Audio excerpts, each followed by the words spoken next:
Hello, good morning students. Class 9th subject Sanskrit video हम बना रहे हैं 1G। देखो बेटा, आज हम ग्रामर स्टार्ट कर रहे हैं। ग्रामर के अंदर इसमें देख सकते हो आप नाम लिखे हुए हैं, संकेत आधारित लघु कथा, और दूसरा है इसमें चित्तवर्णम। तो पहले हम शुरू करेंगे लघु कथा, लेकिन इसमें सबसे पहले क्या लिखा है, संकेत आधारितम। संकेत आधारित क्या होता है? देखो बेटा, वो ऑप्शन देता है, यानी मंजूषा देता है आपको। उस मंजूषा के अंदर शब्द होते हैं, उन शब्दों को जो रिक्त स्थान छोड़ता है उन रिक्त स्थानों के अंदर भरना पड़ता है। तो इसे कहते हैं संकेत आधारित। और लघु कथा का मतलब आप जानते हो कि लघु यानी छोटी और कथा यानी होता है कहानी। देखिए बेटा, तो इसमें हम शुरू करते हैं।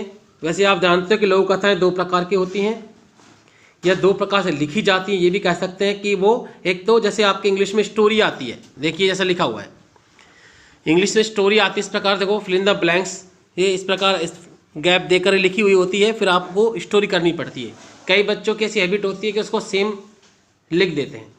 तो लेकिन इंग्लिश में और संस्कृत में काफ़ी डिफरेंस है। इसमें एक शब्द का गैप होता है, बाकी सेम सारा रहेगा। लेकिन इंग्लिश के अंदर क्या होता है, सारा आपको पढ़ के लर्न करके फिर स्टोरी को वापस से लिखना पड़ता है। तो ये आपको आपके पेपर में लिखा मिलेगा इस प्रकार, फिल इन द ब्लैंक्स के अनुसार, यानी रिक्त स्थान छोड़कर। आपको इसको कॉपी में दोबारा लिखना है, लेकिन हर रिक्त स्थान के अंदर आपको ऑप्शन दिए जाएंगे, जैसे नीचे देखो बॉक्स में दिए गए हैं। इनको पढ़ते हुए, इनको इसमें भरते हुए इसको वापस लिखना है। और जहां आपने इनको लिखा है ऑप्शन को, आंसरों को, उनके नीचे आपको डॉट डॉट रूप में अंडरलाइन करना है, क्योंकि एग्जामिनर जो होता है वो इन्हीं को चेक करता है, आपके पूरे को नहीं चेक करता। लेकिन लिखना पूरा होता है, ये निश्चित है। हमेशा ध्यान रखना, जिसके अंदर ये मंजूषा वाला आता है उसको पूरा ही लिखना पड़ता है। कई बच्चे क्या करते हैं, सिर्फ इसके आंसर जो है ये रिक्त स्थान में आने, उनको नंबर 1 नंबर 2 डाल के लिख देते हैं, जबकि ऐसा नहीं है। ऐसे आपको कभी भी मार्क्स नहीं मिलेगा। मार्क्स आपको तब मिलेंगे जब पूरा लिखोगे और रिक्त स्थान भरते हुए लिखोगे, और जो शब्द भरे गए हैं उनको डॉट डॉट में अंडरलाइन करोगे। तो शुरू करते हैं। देखिए, हेडिंग क्वेश्चन इस प्रकार आएगा हमेशा कि अधोलिखिता नाम कथा मंजूषाया सहायतया पूरित्वा उत्तर पुस्तिका में लिखत है कि नीचे लिखी गई कहानी को मंजूषा की सहायता से पूरा करके उत्तर पुस्तिका में लिखो। तो देखिए शुरू करते हैं। एकदा, पहले सबसे पहले आपको मंजूषा पढ़ाता हूँ। मंजूषा देखो, इसमें अर्थ क्या क्या है। संकेत सूची या मंजूषा कहते हैं इसको हम। देवालय, देवालय का अर्थ होता है देव प्लस आलय, यानी कि ईश्वर घर, मंदिर यानी कि। प्रवाहेण, प्रवाह से। धृत्वा यानी होता है धारण करके। त्राही माम, मुझको बचाओ या मेरी रक्षा करो। प्राप्तवान, पहुँचे या प्राप्त किया। नगरवासी ने, नगर के वासी। प्रविश्य, प्रवेश करके। स्वगृहम, अपने घर को। आकृष्य, खींचकर या लेकर। चित्कारम यानी दुखपूर्वक आवाज या चिल्लाहट। नगर जनः, नगर के लोग। तो नगर जना, नगर के लोग। कोअपि, कोई भी। क्रियावान यानी कर्मशील या कर्म से युक्त। और भूतवा यानी होता है होकर या होकर के। तो शुरू करते हैं इस कहानी को। देखिए, एकदा, एक दिन, राजा विक्रमादित्य, विक्रमादित्य योगी वेशम, योगी के वेश में। योगी किसे कहते हैं? सन्यासी को या ऋषि मुनि को। तो योगी के वेश में, तो योगी का वेश क्या किया उन्होंने? राज्य पर्यटनम, राज्य में घूमने के कर्तुम करने के लिए अगच्छत गए। तो जब राजा योगी का वेश क्या करेगा? धारण करेगा, ग्रहण करेगा। कि जब तक राजा अगर योगी नहीं बनेगा तो सब उसको पहचान लेंगे, क्योंकि उसको दाढ़ी, कपड़े, पूरा अपना वस्त्र आभूषण हटाना पड़ेगा और योगी वाले वस्त्र धारण करने पड़ेंगे। तो ग्रहण करना है, धारण करना है, इसके लिए क्या लगाया था? धृत्वा। तो इसमें ऑप्शन में से हम धृत्वा ले लेंगे। तो यह धृत्वा को हम भरेंगे। राज्य पर्यटन, राज्य में घूमने कर्तव्य करने के लिए अगच्छत गए, क्योंकि हर एक समझदार राजा का कर्तव्य होता है कि वो अपनी प्रजा के सुख दुख को देखे और उसकी हर संभव सहायता करे। परिभ्रमण, घूमते हुए। स, वह, कौन? राजा। एकम नगरम, एक नगर को क्या गए? पहुंचे। अब कोई व्यक्ति कहीं भी जाएगा तो वहां पहुंचेगा ही ना, निश्चित सी बात है। आप सभी बच्चे स्कूल से जब जाते हो वापस तो कहां पहुंचते हो? घर। और जब घर से सुबह आते हो तो कहां पहुंचते हो? स्कूल यानी विद्यालय पहुंचते हो, सीधी सी बात है।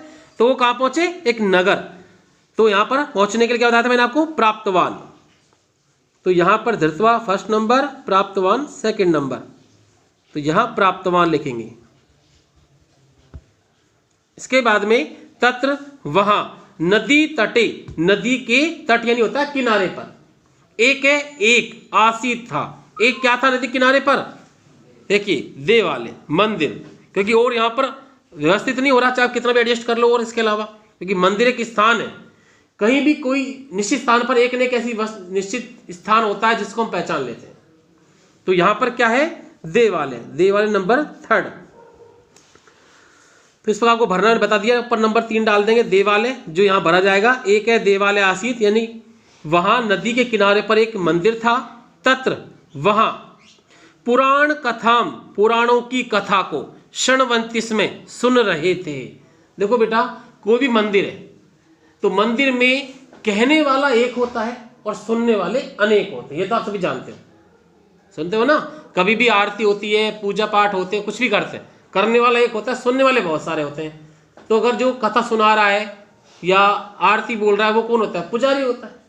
बाकी जो सुनने वाले कौन होते हैं, भक्त होते हैं। और वो भक्त वास्तव में है क्या, वहां के निवासी तो है, ठीक है ना। अब वो नगर पहुंचा तो वो लोग कौन है, सुनने वाले, उस नगर के वासी, सीधी सी बात है। तो यहां पर क्या आएगा, नगर जनाहा या नगरवासी भी दिखा यहां पर, हाँ ये रहा नगरवासी, क्योंकि यहां शृण्वन्ति में सुन रहे थे तो बहुवचन आएगा, नगरवासी ने है, नगरवासी के ऊपर नंबर 4 डाल देंगे। तदानीम उसी समय, एव ही एक है एक, वृद्ध व्यक्ति, स्वपुत्रेण अपने पुत्र के, सह यानी साथ, नद्या नदी के प्रवाहिता बह रहा था। नदी का क्या बह रहा था, नदी का जल तो है लेकिन उस जल में है क्या, प्रवाह। अभी मैंने आपको हिंदी अर्थ क्यों बताया, इसलिए तो बताया था, इन ऑप्शनों के हिंदी अर्थ क्यों बताए थे मैंने आपको, इसलिए तो बताए थे ताकि यहां एडजस्ट कर सके हम। तो नदी का क्या था, वो प्रवाह, उसमें बह रहा था। तो प्रवाह के लिए क्या था इसमें, प्रवाहेण। तो ये नंबर 5, नदी के प्रवाह से बह रहा था। स वह त्राही माम इति आकार्तवान, उसने मुझको बचाओ इस प्रकार पुकारा। तो यहां पर तो कोई ऑप्शन बन ही नहीं रहा है कि उसने कहा या उसने मुझको बचाओ ऐसा पुकारा, तो इसमें कोई ऑप्शन तो जगह है नहीं, तो यानी यही इसका ऑप्शन है।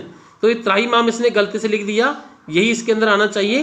तो आप इसको ऑप्शन बना दो, त्राही माम को, इसको डॉटेड कर देंगे नीचे और इसको 6 नंबर डाल देंगे त्राही माम को। किंतु लेकिन तत्र उपस्थित है, वहां स्थित, क्योंकि वहां पर सब वो कथा सुन रहे थे, तो कौन कौन स्थित थे वहां पर, नगर के लोग या वासी। स विस्मयम आश्चर्य के साथ, तम वृद्धम उस वृद्ध को क्या, पश्यन्ति देख रहे हैं। तो यहां पर क्या जाएगा, नगर जनाहा। तो इसको आप कर देंगे नंबर 7, नगर जनाहा। आगे सुनो, तस्य उसकी, श्रुत्वा सुनकर, क्या सुनकर, उसकी दुख या दर्द भरी आवाज को सुनकर, चित्कारम, मैंने बताया था ना भाई आपको हिंदी अर्थ, चित्कार में दर्द भरी आवाज या दुख भरी आवाज। तो चित्कारम को नंबर 7 डाल, यानी 8 डालेंगे, 7 तो हो गया, 8 नंबर चित्कारम। तो यहां चित्कारम आ जाएगा। श्रुत्वा अपि सुनकर भी, तयो उसकी, प्राण रक्षाम प्राणों की रक्षा करने के लिए, न करोति नहीं करता है, क्या, कोई भी, तो कोअपि के ऊपर नंबर 9 डाल देंगे। तदा तब नृप राजा विक्रमादित्य जी नदी के पुत्रेण सह तम वृद्धम, पुत्र के साथ उस वृद्ध को नदी में क्या किया, क्योंकि जब किसी को बचाना तो क्या करना पड़ेगा, उसमें जाना ही पड़ेगा। किसी घर में आग लगी, किसी घर में अंदर कोई सामान जल रहा है, या किसी बच्चा है या बड़ा है और वह सब चिल्ला रहे हैं जलेगा, तो उसमें घुस के तो निकालेंगे उसको, तो प्रवेश करना पड़ेगा। तो प्रवेश के लिए क्या आता है, प्रविश्य। तो यहां पर क्या होगा, प्रविश्य के ऊपर 10 नंबर डाल देंगे। तो प्रवेश करके, हाँ, पुत्रेण से, पुत्र के साथ, तम वृद्धम उस वृद्ध को, अति प्रवाहात यानी कि उस तेज बहाव से, क्या, निकाल कर, यानी कि आकृष्य, खींचकर। तो यहां पर आकृष्य आ जाएगा 11, खींचकर, तटम आनीतवान, तट पर ले आया। स्वस्थ हुआ, क्या? स्वस्थ वृद्ध है। क्योंकि जब कोई व्यक्ति किसी भी प्रकोप में होता है, किसी भी बहाव में, बाढ़ में फंसा हो या आग में फंसा हो या ज्वालामुखी रूप में वहां फंसा हुआ हो, तो वो क्या होता है? घबरा जाता है। अच्छा भला बुद्धिमान व्यक्ति भी क्या होता है? घबराहट में मूर्ख बन जाता है, एक तरह से उसके अंदर घबराहट शुरू हो जाती है, तो वो स्वस्थ होकर भी क्या बन जाता है? अस्वस्थ, क्योंकि उसको अपने सामने मौत दिखाई देती है। ठीक है ना? तो यहां पर वो जब निकाल लिया उसको बाढ़ में से, उस पानी से बचा लिया, तो वो क्या हो गया? स्वस्थ हो गया। उसकी जो घबराहट थी, परेशानी, वो क्या? समाप्त हो गई। तो यहां क्या आएगा? स्वस्थ होकर। तो भूत्वा, तो भूत्वा के अंदर क्या लगा देंगे हम? यहां पर नंबर 12 डाल देंगे। आगे सुनो, वृद्ध यानी वृद्ध व्यक्ति, विक्रमाय, विक्रम को आशीषम दत्वा, आशीर्वाद देकर, पुत्रेण से, पुत्र के साथ, गते, चला गया। कहां चला गया? अपने घर। तो यहां स्वगृहम, स्वगृहम के ऊपर 13 नंबर डाल दो। सत्यम एव उक्तम, सच ही कहा गया है। क्या कहा गया है? कि यह तू, कि जो पुरुष है, पुरुष होता है, स विद्वान है, वह विद्वान होता है। कैसा पुरुष? यह बताया था मैंने आपको, कर्मशील क्या बताया था, यानी कि क्रियावान। क्रियावान को 14 नंबर डाल देंगे, 14 नंबर। जो कर्मशील व्यक्ति होता है, जो कर्म से युक्त व्यक्ति होता है, वही हमेशा विद्वान। कर्मशील मतलब भाई कार्य तो सारे लोग करते हैं, लेकिन असली मेहनत का कार्य या वास्तविक कार्य क्या है? परोपकार। जो दूसरों की भलाई करने के लिए अपने जीवन तक को भी नष्ट कर दे, वो व्यक्ति होता है कर्मशील और दयालु।